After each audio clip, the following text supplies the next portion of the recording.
খুন হয়েছে নৃশংস, এটা গভীর উদ্বেগের বিষয়।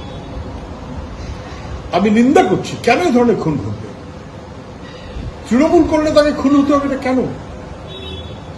বিরোধী হলে খুন হবে, তৃণমূল হলে খুন হবে। আর এখন তো তৃণমূলের বিরোধী তৃণমূলকে খুন করছে, তৃণমূলের আভ্যন্তরীণ গোলযোগে তৃণমূলের বিরোধী যারা, তারা তৃণমূলকে খুন করছে। গোষ্ঠীদ্বন্দ্ব, তোলাবাজি, কে কার চাইতে বেশি দখলদারি করবে তার লড়াই, না বুঝবার কিছু কারণ নেই। তৃণমূলের নেতারা যাই বলুন, পরিবার বলেছে যে তৃণমূল যুক্ত, সত্য, ওখানকার সমস্ত মানুষ জানে। এবং আমি শুধু বলছি যে তারপর খুনের পর বা এরকম ঘটনার পর বিরোধীদেরকে দাগিয়ে দেওয়ার মধ্য দিয়ে আসল খুনি এবং তোলাবাজকে কিন্তু এড়িয়ে যাওয়া হচ্ছে। এটা আরো বেশি বিপজ্জনক। এই তোলাবাজ খুনিরা তৃণমূলের সঙ্গেই থেকে যাচ্ছে। কেন? কারণ তৃণমূল বলছে বিরোধী দল। খুব বিপজ্জনক হচ্ছে, এটা হতে পারে না।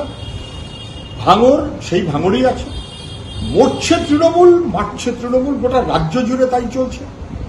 এবং ছিল বেঙ্গল পুলিশ, হয়ে গেল ক্যালকাটা পুলিশ। ক্যালকাটা পুলিশ মানে নবান্নর ডাইরেক্ট কন্ট্রোল, ওখানকার পার্টি চলে নবান্নের ডাইরেক্ট কন্ট্রোল, ওখানকার প্রশাসন চলে নবান্নের ডাইরেক্ট কন্ট্রোলে।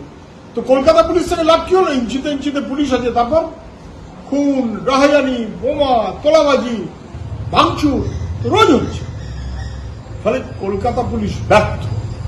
যেভাবে মুখ্যমন্ত্রী তার বাহিনী সাজিয়েছেন এবং চলছেন, তাতে আর কাউকে লাগবে না, তৃণমূলই যথেষ্ট। তৃণমূল তৃণমূলকে মারছে, তৃণমূল মরছে, তৃণমূল মারছে। বাংলায়